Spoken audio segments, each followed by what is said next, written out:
I was sitting at my desk in my Portland apartment, wrapping up some code for a client project, when my phone buzzed. It was a text from Emma, my 15-year-old niece. I smiled, thinking she was probably sending me a funny meme or asking about coding help like she used to. But when I opened the message, my smile disappeared. There, in bright, demanding text, was a Christmas wish list that made my jaw drop. A $2,500 gaming laptop, an $800 drone, designer clothes totaling $1,200, and $1,000 in cash with the note, just because. I stared at the screen, reading it 3 times to make sure I understood correctly. Without overthinking it, I typed back, "You're getting socks." My phone rang within 2 minutes. It was my older brother Daniel, and his voice was ice cold. He didn't say hello. He just said, "Then you're not welcome at Christmas. Don't bother coming." I smiled quietly to myself, already forming a plan. Let me back up and explain how we got here. My name is Brenton, and I'm 32 years old. I work as a software engineer here in Portland, and I've built a pretty comfortable life for myself through hard work and discipline. My brother Daniel is 3 years older than me, has 45 now, and somewhere along the way, he became a completely different person from the kid I grew up with. When we were young, our parents didn't have much. Dad was a mechanic who spent long hours under cars, coming home with grease under his fingernails and exhaustion in his eyes. Mom was a nurse who worked night shifts at the hospital, sacrificing sleep to make sure Daniel and I had everything we needed. They taught us the value of earning what you have, being grateful for what you get, and treating people with respect. Those lessons stuck with me. I'm not sure what happened to Daniel. He married Sharon 18 years ago. She came from money, real money, the kind where summer homes and country club memberships were just normal parts of life. At first, Daniel seemed unchanged, but gradually, year by year, I watched him transform. He started obsessing over appearances, over status symbols, over keeping up with Sharon's wealthy family. He opened a contracting business and did well for a while, but his focus shifted from quality work to flashy marketing and expensive equipment he didn't need. Then Emma was born, and the spoiling began immediately. I remember visiting the hospital the day she arrived. Even then, Sharon's hospital room looked like a luxury hotel suite, filled with elaborate flower arrangements and designer baby clothes still in their packaging. Emma never wanted for anything. Every birthday was an extravaganza. Every Christmas looked like a department store exploded in their living room. I stayed single, poured my energy into my career, and built a modest but comfortable life. I lived in a decent apartment, drove a reliable car, and saved money because that's what Mom and Dad taught us. I tried to be the fun uncle for Emma. When she was little, I'd take her to the science museum, to parks, to the zoo. I taught her basic coding when she was 10, and she loved it. Her eyes would light up when she successfully made a simple program run. But something shifted when Emma turned 13. The sweet, curious kid I knew started disappearing. She became demanding, constantly glued to her phone, dismissive of anything that didn't involve expensive brands or social media clout. Last Christmas was particularly painful. I'd spent weeks picking out a beautiful astronomy book for her because she used to love looking at stars when she was younger. When she opened it, she barely glanced at the cover before setting it aside without a word of thanks. She spent the entire dinner scrolling through her phone, complaining that she didn't get the latest iPhone model. I watched my parents' faces that night. Mom looked sad. Dad looked disappointed. But Daniel and Sharon seemed oblivious. Or maybe they just didn't care anymore. So when that text message arrived 3 weeks before Christmas this year, demanding thousands of dollars in gifts, something in me snapped. I wasn't angry. I was just done. Done enabling. Done pretending this was normal. done watching a kid turn into someone I didn't recognize because no one had ever told her no. That's why I replied with, "You're getting socks." It wasn't meant to be cruel. It was meant to be honest. 2 days after Daniel uninvited me from Christmas, something unexpected happened. I received an email from my company's human resources department. My boss wanted to meet with me. I walked into his office the next morning, nervous about what this could mean. He smiled broadly and gestured for me to sit down. "Brenton," he said, "we've been watching your work closely. You're one of our most reliable engineers, and we have an opportunity we think you'd be perfect for." He explained that the company was opening a major new office in Austin, Texas. They needed someone to lead the engineering team there, someone who could build the department from the ground up. The position was senior engineering lead, and the salary increase was substantial, $75,000 more than I currently made. The catch was that it required relocating for at least 18 months, starting in January. I sat there, absorbing the information. Austin, a fresh start, away from the family drama, away from the disappointment and tension that had become every family gathering. The timing felt almost too perfect. "Can I have a few days to think about it?" I asked. My boss nodded. "Take a week. But Brenton, I really hope you'll say yes. You're exactly who we need down there." I left his office with my mind racing. This was exactly the opportunity I'd been working toward for years. But something else occurred to me as I drove home. I had 3 weeks before I'd need to leave for Austin. 3 weeks before Christmas. 3 weeks to maybe, just maybe, teach Emma and Daniel one final lesson about entitlement and consequences. That evening, I started researching. I looked up youth volunteer programs in Portland. I found financial literacy courses designed for teenagers. I read articles about teaching gratitude and responsibility to entitled kids. And slowly, carefully, I began forming a plan that would require precision, patience, and perfect timing. I wasn't trying to punish Emma. I was trying to save her from becoming the kind of adult nobody wants to be around. The kind of adult my brother had become. 1 week before Christmas, my phone rang at 7 in the morning. It was Mom. I could hear the distress in her voice before she even spoke. "Brenton, honey, we need to talk about what happened with Daniel." I sat up in bed, rubbing sleep from my eyes. "What did he tell you?" "He said you attacked Emma, that you were cruel and refused to be part of the family. He said you ruined Christmas." Her voice cracked. "Please, sweetheart, can't you just apologize? Buy her something nice? Keep the peace." I took a deep breath. "Mom, can I show you something?" "What do you mean?" "Can I come over this morning? I want to show you the actual text messages Emma sent me.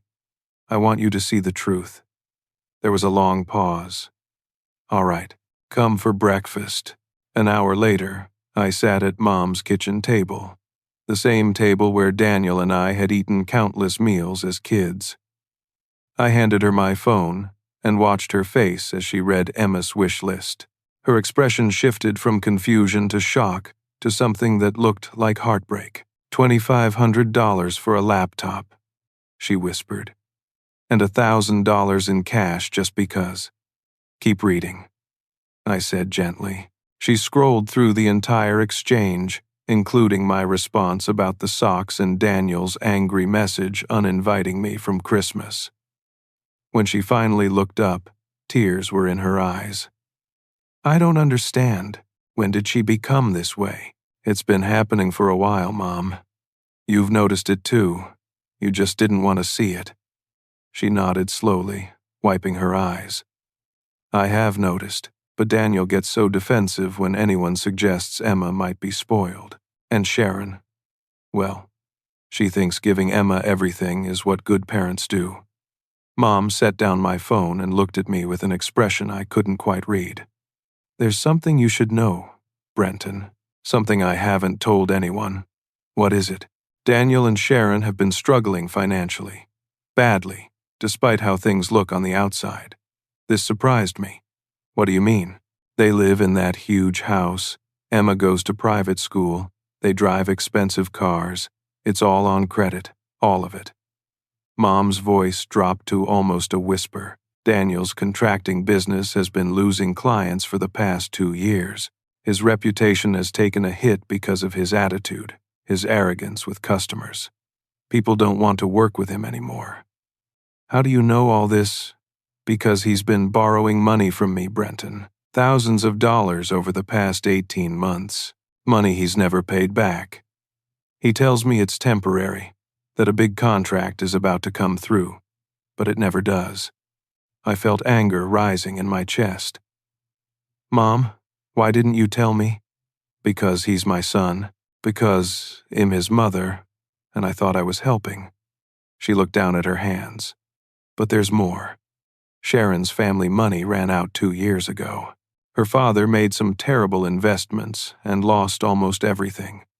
They've been living beyond their means ever since, trying to keep up appearances, trying to maintain a lifestyle they can no longer afford. Does Emma know any of this? Of course not. They hide it from her completely. She has no idea they're drowning in debt. I sat back in my chair, processing this information. It explained so much. Daniel's increasing bitterness, Sharon's defensive attitude, Emma's complete disconnect from financial reality.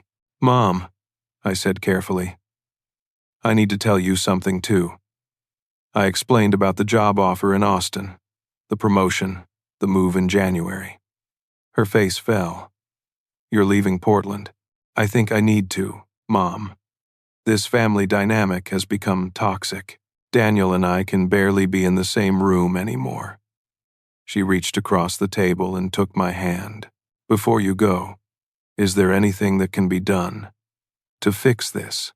Actually, I said, I have an idea, but I need you to trust me, and I need you to support me even if Daniel gets angry. What are you planning? I want to invite you and Daniel and Sharon and Emma to dinner here. A neutral location. I want to clear the air before I leave. Mom looked uncertain. Daniel won't come. Hez too angry. Tell him you insist. Tell him it's important to you. Tell him you're not taking sides, but the family needs to talk before Christmas. She studied my face for a long moment, then nodded. All right. He'll call him today. 3 days later, we all gathered at Mom's house. The tension in the room was thick enough to cut with a knife. Daniel wouldn't look at me. Sharon kept her arms crossed, defensively. Emma sat on the couch, her phone in her hand as always, occasionally glancing up with an expression that was half boredom, half smugness. Mom served dinner, but no one seemed hungry. Finally, Daniel broke the silence. Why are we here? If Brenton wants to apologize, he can just do it. I'm not apologizing, I said calmly. I didn't do anything wrong. Daniel's face reddened. You were selfish. You have money, and you refuse to help your own niece at Christmas. What kind of uncle does that? The kind who cares more about who Emma becomes than what she owns. Sharon jumped in. Don't pretend this is about helping Emma. You're just bitter and jealous of what we've built. I almost laughed. Jealous? Of what exactly? Of our family. Our success. Our life. Your life that's built on credit cards and borrowed money. The words came out before I could stop them. The room went silent. Daniel stood up so fast his chair scraped against the floor. Who told you that? I stayed seated, keeping my voice level. It doesn't matter.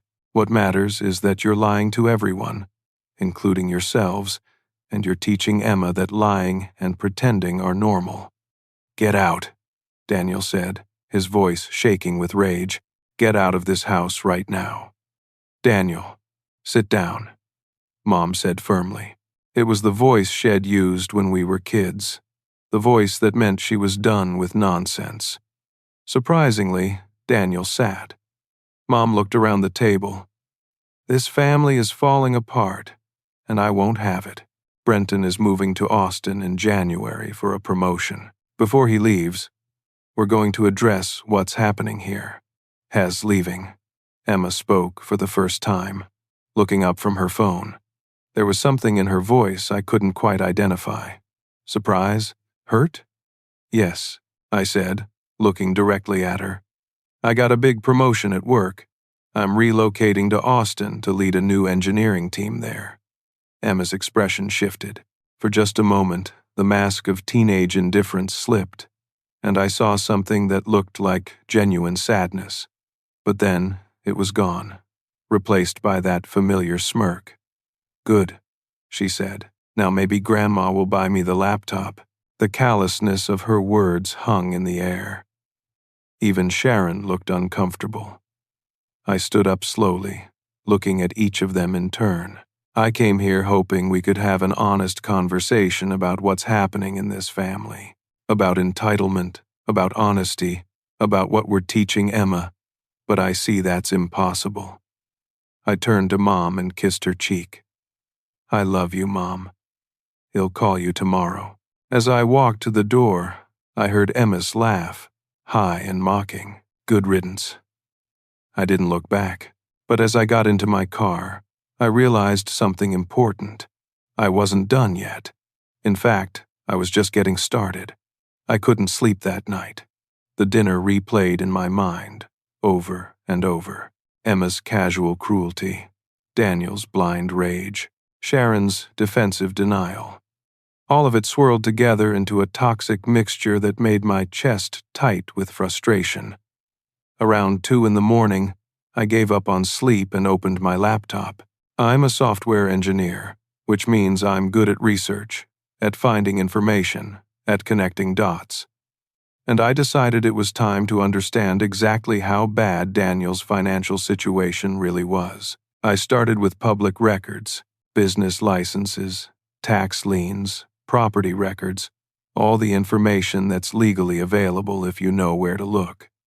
What I found was worse than I'd imagined. Daniel's contracting business, Harper Construction LLC, had multiple unpaid invoices going back months. Several former clients had filed complaints with the state licensing board, citing incomplete work and unprofessional behavior. There were tax liens from the IRS totaling over $80,000 in back taxes. The family's house, that beautiful 4-bedroom in an upscale neighborhood, had a second mortgage taken out just 8 months ago, and according to the county records, they were 3 months behind on their mortgage payments. I dug deeper. Credit card records aren't public, but when I checked LinkedIn and cross-referenced some information, I found that Sharon had been working briefly at a retail store 6 months ago, something I hadn't known about. That suggested they were more desperate for income than they let on. Emma's private school, Westwood Academy, had an annual tuition of $32,000. I had a friend who worked in school administration at a different private school, and she mentioned once that they usually send collection notices after 60 days of non-payment. Everything pointed to a family in severe financial crisis, desperately maintaining appearances while drowning in debt. My phone buzzed. A Facebook message from Emma. My first instinct was to delete it without reading, but curiosity got the better of me. I opened it. Uncle Brenton, I'm sorry about dinner. Dad made me act that way. I really do love you. I know you're leaving, and I wanted to ask, could you give me the $1,000 as a goodbye gift? I want to remember you while you're gone, please. I promise it'll be better. Attached was a selfie of her making an exaggerated, sad face, eyes wide, bottom lip pushed out. I stared at the message in disbelief. This wasn't an apology. This was manipulation, pure and simple. And it was sophisticated manipulation for a 15-year-old. Where had she learned this? I screenshotted the message. Then another message came through. This one was from Sharon's Facebook account, but the writing style was unmistakably Emma's. If you send the money, He'll tell Grandma you apologized and we made up. She's been crying every day. Don't you care about her feelings? I felt my anger spike. She was using my love for my mother as leverage. She was trying emotional blackmail. I typed one word. No. Within an hour, Emma posted on her public Instagram account. I didn't follow her, but my youngest cousin Tyler did, and he immediately sent me a screenshot. The post showed Emma looking sad, with text overlay that read, "My uncle is the worst person alive.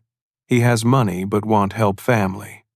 He told me I don't deserve Christmas presents because I'm not grateful enough. Hope karma gets him." The post already had dozens of likes and sympathetic comments from her friends and classmates. That's so mean. What a terrible uncle. You deserve better. My phone started buzzing with texts from extended family members. Aunts, uncles, cousins. Most of them taking Daniel's side because they only knew his version of the story. Aunt Linda. Brenton, how could you be so cruel to that sweet girl? Uncle Robert. Family helps family.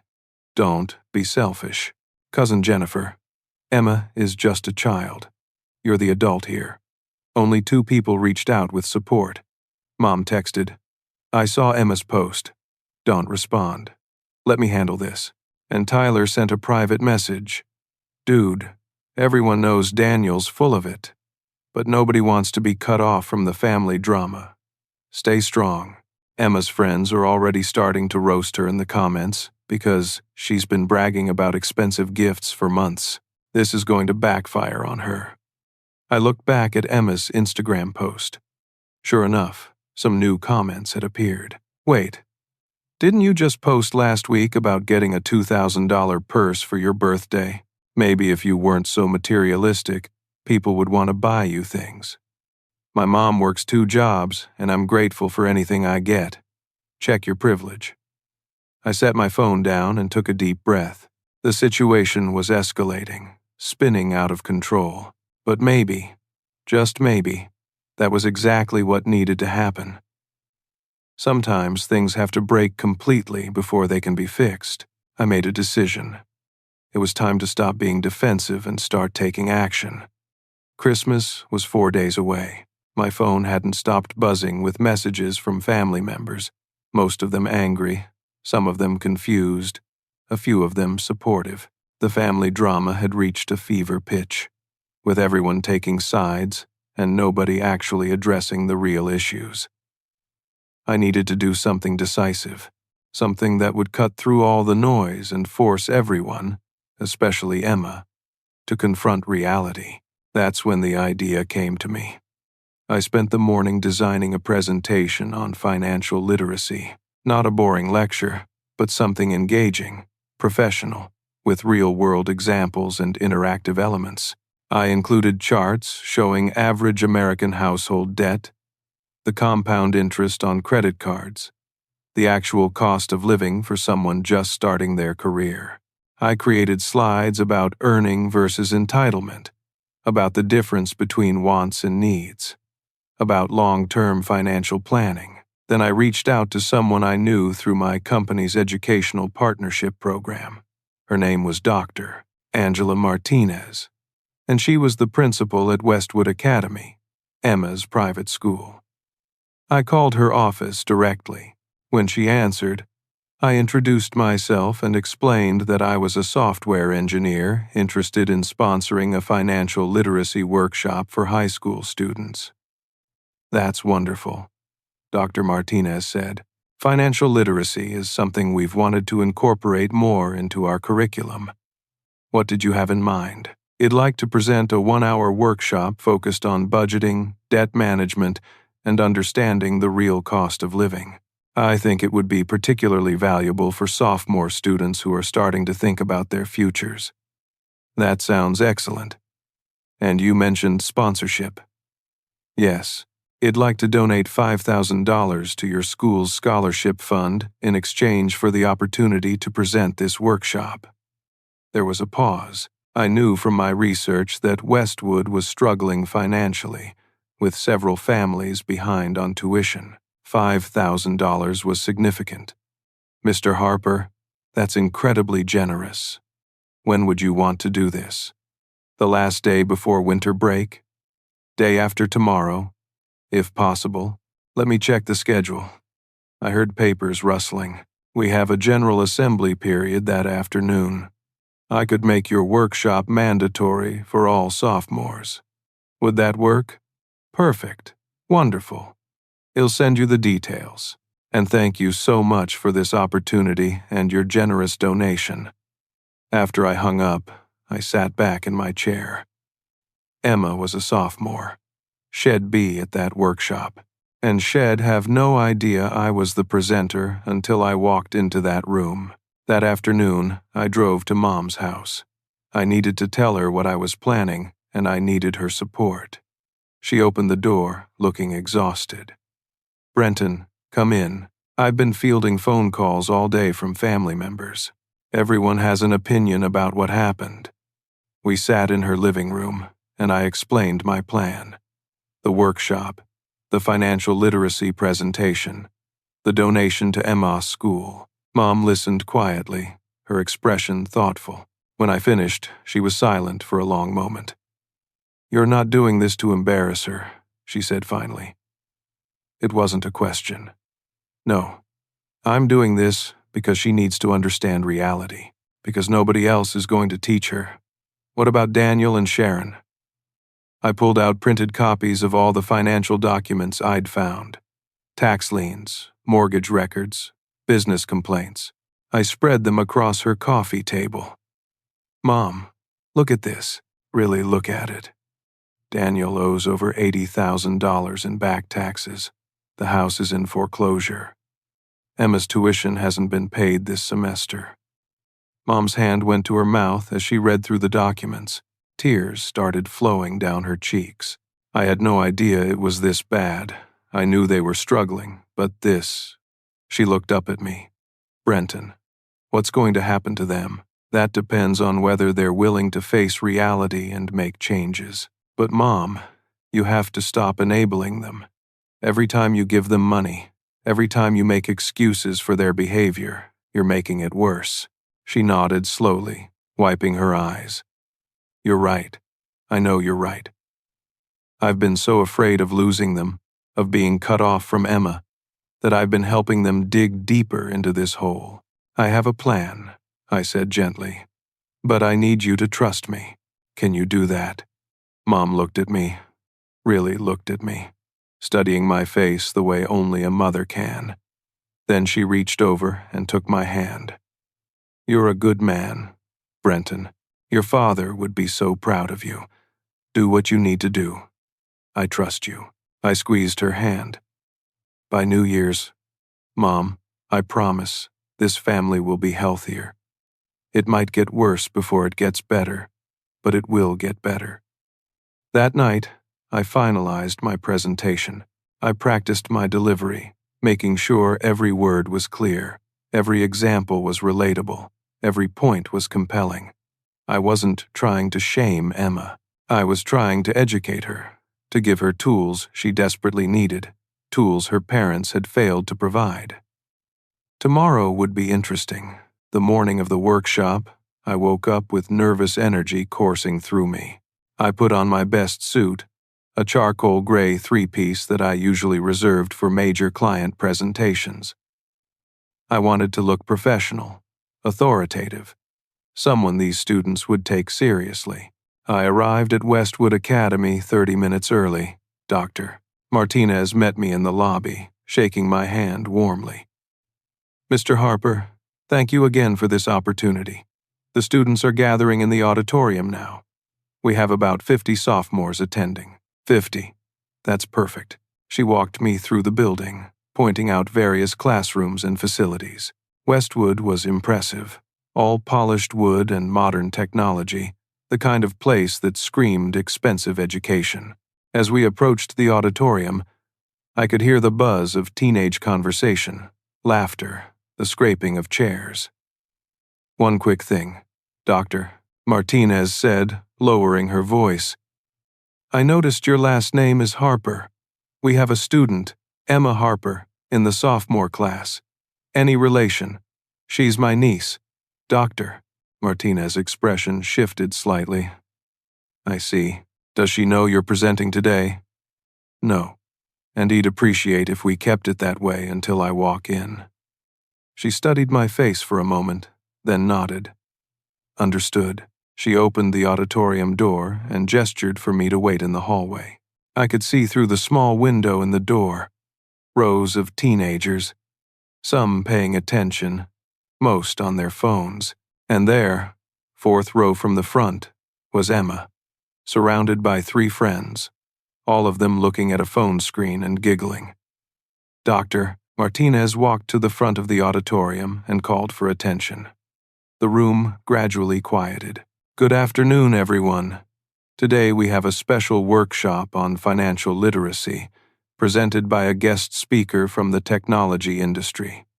I expect your full attention and respectful participation. Please welcome Mr. Brenton Harper. I walked through the door and up to the front of the auditorium. I saw the exact moment Emma recognized me. Her face went from bored indifference to shock to pale fear in the span of 3 seconds. She immediately looked down at her desk, her shoulders tensing. Her friends whispered to each other, glancing between me and Emma. I smiled at the audience and began. Good afternoon. My name is Brenton Harper, and I'm a software engineer here in Portland. I want to spend the next hour talking about something that will impact every single one of your lives. Money, how you think about it, how you manage it, and how your relationship with money will shape your future. I clicked to my first slide, which showed a picture of my childhood home, a modest 3-bedroom house in a working-class neighborhood. I grew up in this house. My dad was a mechanic, my mom was a nurse. We didn't have much, but I never felt poor, because my parents taught me something invaluable: the difference between what you earn and what you deserve. Emma tried to stand up, gathering her things. Mrs. Chen, the teacher supervising the assembly, firmly gestured for her to sit back down. Emma complied, her face bright red. I continued, moving through slides that showed statistics about American household debt, credit card interest rates, student loan burdens. The students were surprisingly engaged, several of them taking notes. Let me give you a real-world example, I said, clicking to a new slide. Let's say you graduate college and get an entry-level job paying $50,000 a year. Sounds like good money, right? Several students nodded. Let's break it down. I walked them through the math: federal taxes, state taxes, Social Security, Medicare, take-home pay of roughly $36,000, then monthly expenses. Rent in Portland averages around $1,500 for a 1-bedroom apartment. That's $18,000 a year. Utilities, another $2,000. Food, maybe $4,000 if you're careful. Car payment, insurance, gas, another $6,000. Health insurance premiums, $3,000. Phone bill, internet, another $1,500. I put all the numbers on the screen. Added up. You're already at $34,500. You have $1,500 left for the entire year. That's $125 per month for everything else: clothes, entertainment, savings, emergencies, everything. The auditorium was completely silent. Several students looked genuinely shocked. Now, I said, clicking to the next slide, let's look at some popular items teenagers want. The latest iPhone, $1,200. A gaming laptop, $2,500. Designer sneakers, $300. A high-end drone, $800. Emma's face was now completely pale. Her friends were no longer looking at her with sympathy, but with something closer to realization. If you're making $50,000 a year and trying to live independently, how many months would you need to save to buy that gaming laptop? A student in the front row raised his hand. Like 20 months, exactly. Almost 2 years of saving every spare dollar, with no emergencies, no unexpected expenses, nothing. That's the reality of adult life. I moved into the next section of my presentation, discussing the dangers of credit card debt, the way compound interest works, how easy it is to fall into financial traps. Then I reached the section I'd prepared specifically for this moment. Now I want to talk about something harder, something called entitlement culture. I put up a slide with an anonymous example. Imagine a teenager who sends a family member a list of Christmas gifts totaling over $5,000. The family member has no legal or moral obligation to buy these gifts, but the teenager demands them anyway. When told no, the teenager's parents attack the family member, ban them from family events, and the teenager posts on social media calling that person terrible. The room was so quiet I could hear my own breathing. Multiple students turned to look at Emma. She was staring at her desk, tears streaming down her face. "Here's the question," I said gently. "Who was actually in the wrong here?" A brave student in the back raised her hand. I nodded at her. "The teenager and the parents," she said firmly. "The family member doesn't owe them anything. Gifts are supposed to be voluntary, not demanded." "Exactly right," I said. "Gifts are expressions of love and care, not transactions. When we start treating relationships as purely transactional, when we start believing we're entitled to other people's money just because we exist or because we're related, we damage those relationships and we damage our own character." I saw a girl in Emma's row lean over and whisper something to her friend, loud enough for me to hear. "Is that about Emma?" Emma suddenly stood up and ran out of the auditorium, her hand over her mouth. "Missus." Chen immediately followed her. I paused for a moment, then continued. "Financial literacy isn't just about budgets and interest rates. It's about understanding value, about appreciating what you have, about recognizing that the world doesn't owe you anything. Everything worth having must be earned, whether that's money, respect, or love." I spent the remaining 20 minutes covering practical skills: how to create a budget, how to start saving, the importance of emergency funds, the power of compound interest when used properly through savings and investments. I showed them apps they could use, resources they could access, and I made it clear that learning these skills now would give them a massive advantage in life. When I finished, several students stood up and applauded. Dr. Martinez returned to the front and thanked me for the presentation. As students filed out, at least a dozen approached me with questions. They wanted to know about careers in technology, about budgeting apps, about how to talk to their parents about money. I gave them my business card and offered to mentor anyone who was serious about learning. Emma never came back to the auditorium. Dr. Martinez pulled me aside as the room emptied. "That was powerful, Mr. Harper. I think you reached a lot of students today. Thank you." "I hope so." "About Emma," she said carefully. "She's in the bathroom with Mrs. Chen. Apparently, she called her mother from there. Mrs. Harper is on her way to the school and she's very upset." "I understand." "Mr. Harper, I need to be honest with you about something. Emma's tuition for this semester is 93 days overdue. We've sent multiple notices to her parents. After your presentation, I have a much clearer picture of what might be happening in that household." I nodded. "They're in serious financial trouble, and they've been hiding it from Emma." "That explains a lot." Dr. Martinez sighed. "I'll be honest, we've noticed Emma's entitled behavior with staff and other students. Several teachers have mentioned it, but without parental support, there wasn't much we could do." 20 minutes later, as I was packing up my laptop, I heard raised voices in the hallway. Sharon had arrived, and she was furious. I walked out to find her confronting Dr. Martinez near the main office. "How dare you allow him to humiliate my daughter in front of her entire class? This is harassment. This is targeted abuse. I will be contacting my attorney." Dr. Martinez remained perfectly calm.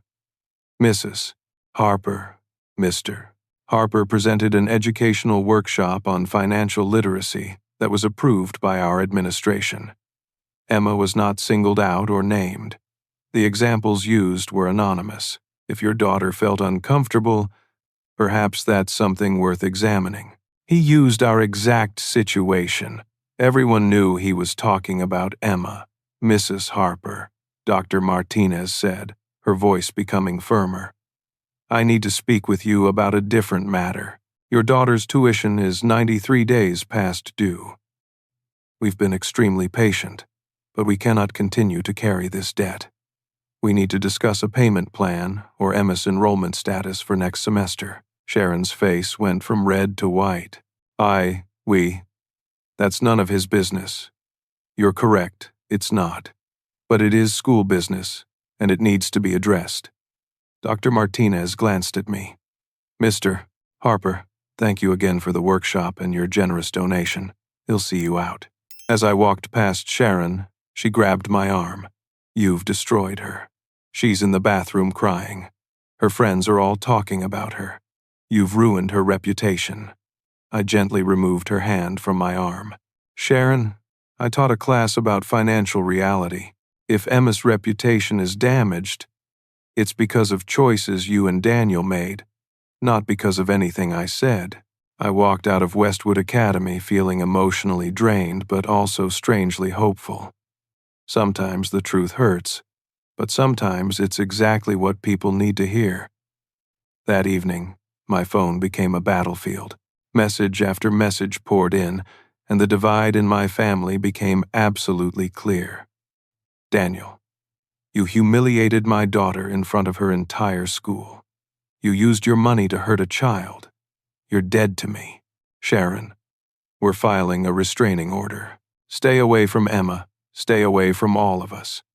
But then other messages started arriving. Tyler, bro, I heard about the workshop from a friend whose sister goes there. Apparently, Emma's been bragging about expensive gifts for months, and her friends are calling her out on social media now. Some of her classmates are saying she's been acting entitled for years. This might actually wake her up. Mom, Brenton, Daniel, and Sharon just showed up at my house screaming about what you did. I told them to leave. What happened today? I called Mom and explained everything. The workshop, the financial literacy content, how Emma had run out and Sharon had threatened legal action. Mom was quiet for a long time. Then she said something that surprised me. Brenton, I'm proud of you. You did something difficult because it needed to be done. And I'm done enabling Daniel's behavior. I've already called him and told him there will be a family meeting tomorrow, Christmas Eve, at my house. I told him it's not optional. If he doesn't show up, he can forget about borrowing any more money from me. Mom, you don't have to do that. Yes, I do. You're leaving for Austin soon, and I'm not letting this family fall apart without at least trying to fix it. Tomorrow, 4 o'clock, everyone will be there. Christmas Eve arrived cold and gray. I drove to Mom's house with a knot of anxiety in my stomach. I had no idea what to expect from this meeting. When I walked in, everyone was already there. Daniel sat on the couch, his arms crossed, refusing to look at me. Sharon sat beside him, her expression icy. Emma sat in a chair by the window, her eyes red from crying. Mom stood near the fireplace, her posture rigid with determination. The atmosphere was toxic. Nobody spoke as I sat down. The silence stretched on for what felt like forever. Finally, Mom began. Her voice was steady, but I could hear the emotion underneath. I'm 70 years old. Your father and I were married for 49 years before he passed.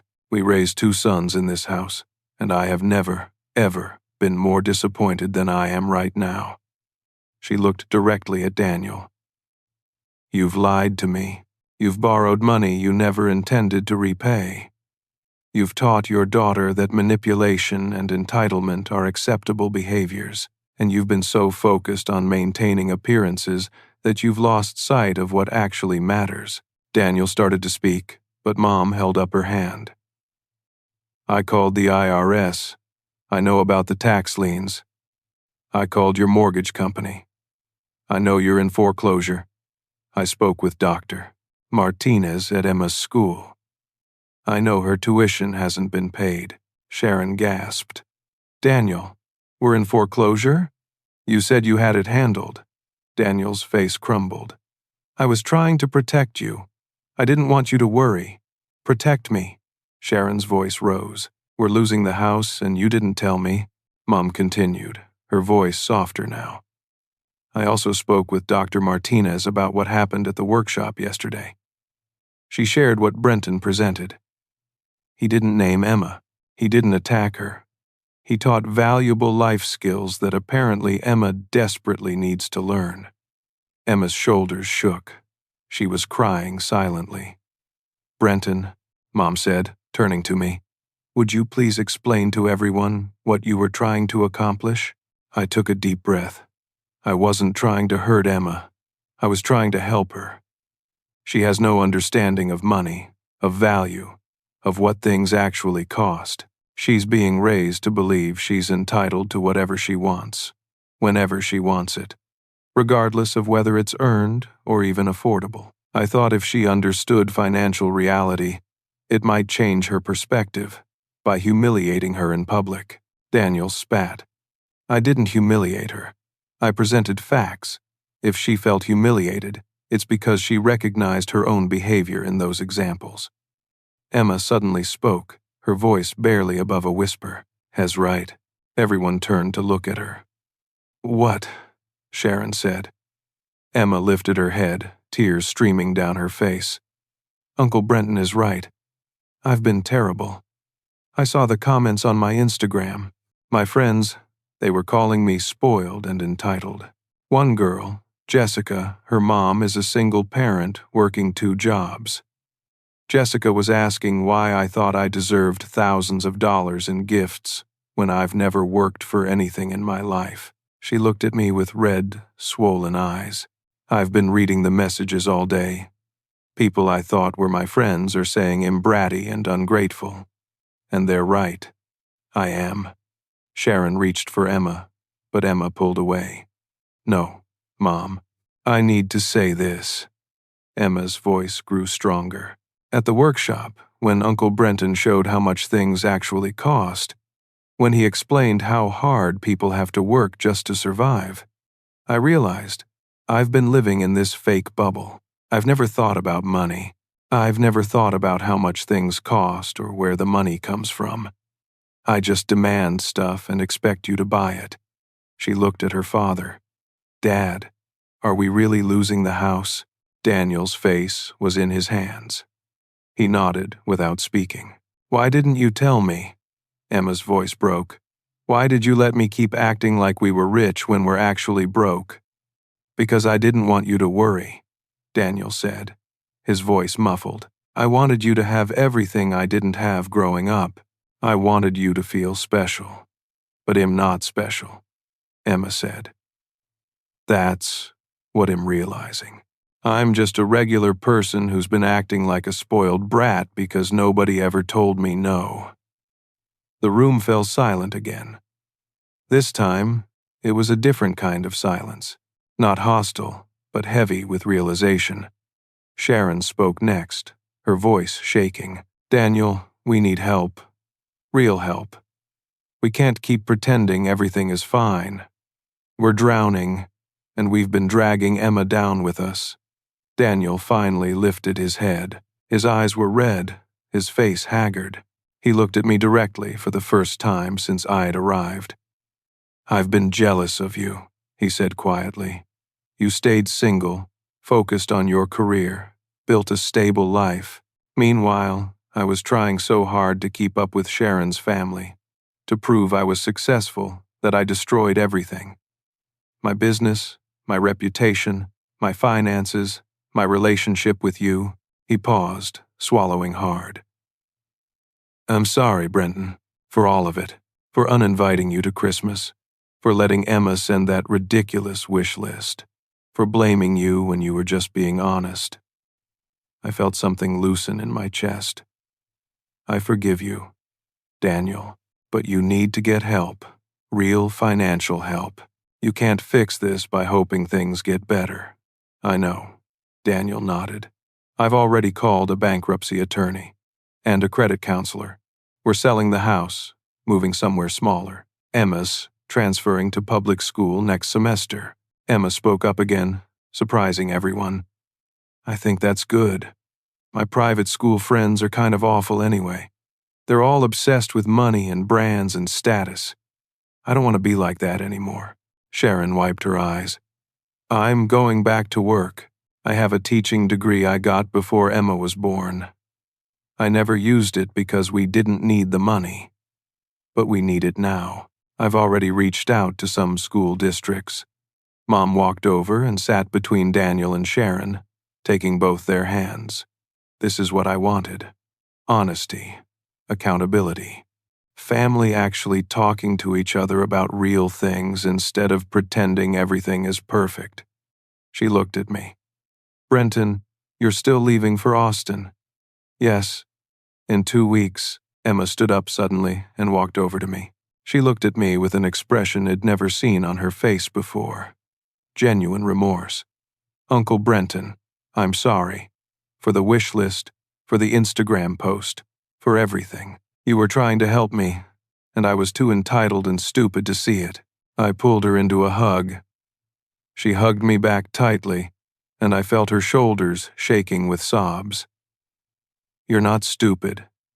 Emma, you just needed to learn some things your parents couldn't teach you because they didn't know themselves. When we separated, she said, can I visit you in Austin?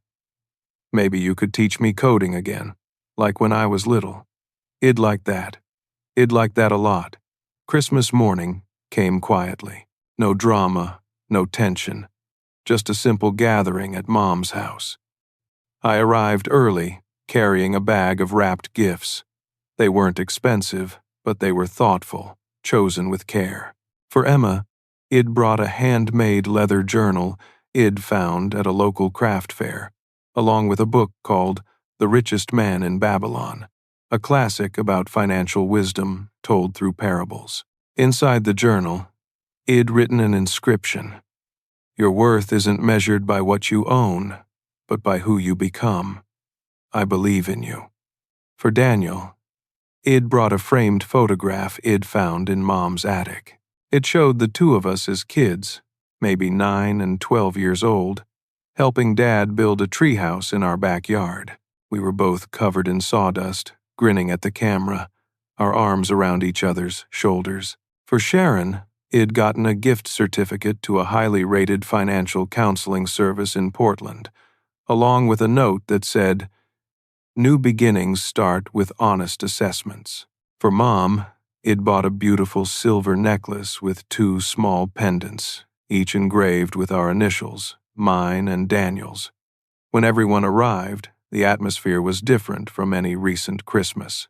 Calmer, more genuine, less performative. Emma opened her gifts first. When she read the inscription in the journal, tears filled her eyes. Thank you, Uncle Brenton. I'm going to use this to track my goals, real goals, not just stuff I want to buy. She showed me her phone. I deleted Instagram. I was spending too much time comparing myself to other people, wanting what they had. I'm done with that. Daniel opened the framed photograph and stared at it for a long time. His hand trembled as he touched the glass. I forgot about this day, he said softly. I forgot what it felt like to just build something with Dad, to be happy with simple things. He looked at me, his eyes glistening. I forgot who I used to be, who we used to be. I put my hand on his shoulder. It's not too late to remember, Daniel. It's not too late to rebuild. Sharon opened her gift and read the note. She laughed, but it was a genuine laugh, not bitter or defensive. This is perfect. We meet with our first counselor next week. I'm actually looking forward to it. To finally being honest about everything, Mom opened her necklace and immediately put it on, touching the pendants gently. "My boys," she whispered, "together again." After gifts, we sat down to a simple breakfast. No elaborate spread, no expensive decorations, just family around a table sharing a meal. Daniel cleared his throat. "I want to tell you all what I've learned through this mess, what Brenton helped me see." We all turned to listen. I spent years trying to prove I was successful, trying to keep up with people who didn't actually care about me, trying to give Emma everything without teaching her how to value anything. I thought providing meant buying. I was wrong. He looked at Emma. "I'm sorry, sweetheart. I failed you as a father. Not because I didn't give you enough stuff, but because I didn't teach you what actually matters." Emma reached across the table and took his hand. "You're teaching me now, Dad. That's what matters." Sharon added, "We've already started making changes. We're downsizing, but honestly, it feels like a relief. That big house was crushing us. We were slaves to appearances. I'm actually excited about teaching again, about having a purpose beyond just maintaining an image." The conversation flowed naturally from there. We talked about Daniel's plans to restart his contracting business with a focus on quality and reputation rather than flashy marketing. We talked about Emma's transition to public school and her nervousness about making new friends. We talked about Sharon's teaching interviews. And we talked about my move to Austin. "I'm proud of you," Daniel said. "Seriously proud. You built something real through hard work and integrity. I should have been supporting you all along instead of resenting your success." "What are you going to do in Austin?" Emma asked. "Besides work, I mean. I'm going to build a new team, mentor younger engineers, maybe volunteer with some coding education programs for kids." I smiled at her. "And am going to stay in touch with a certain niece who wants to learn programming. Can I really visit?" Emma asked eagerly. "Absolutely. In fact, once you get comfortable with the basics, maybe you could come down for a week next summer.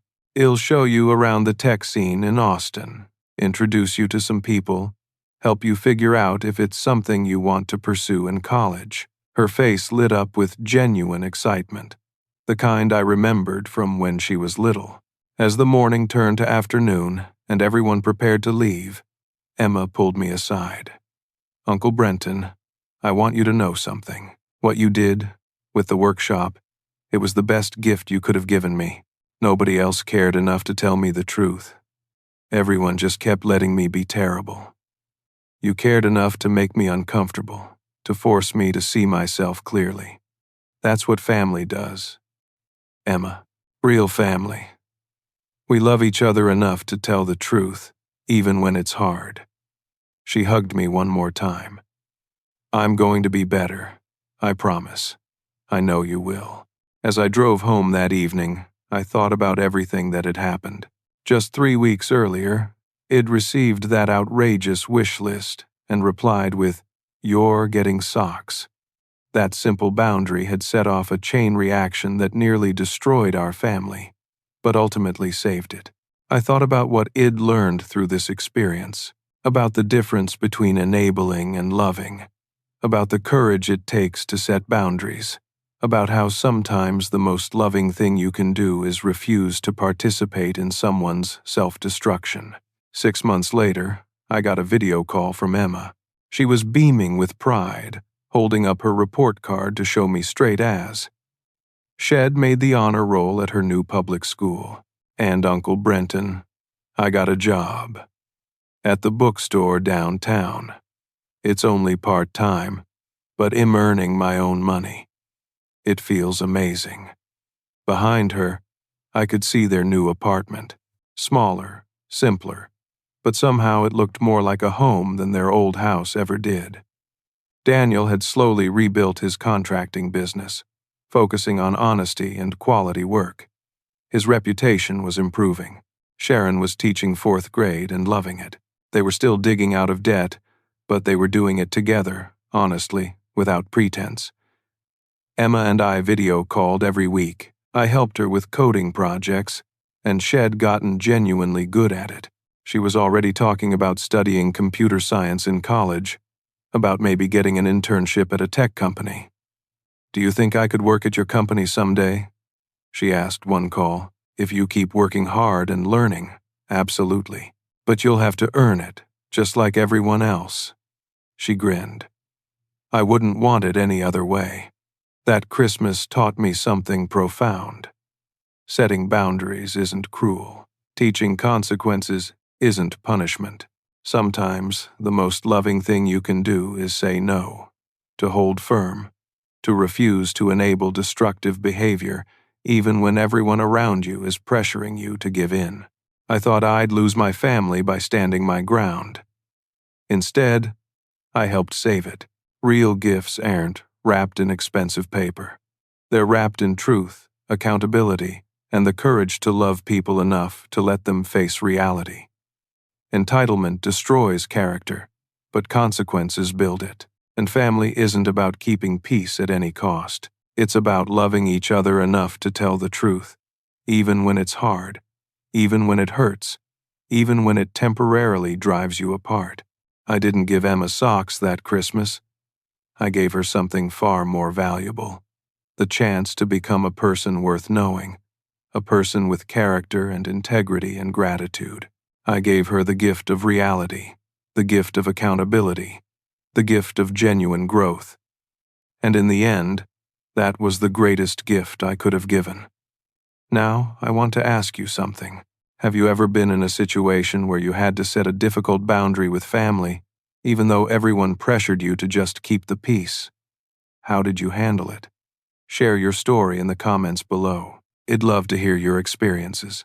If this story resonated with you, please give it a like.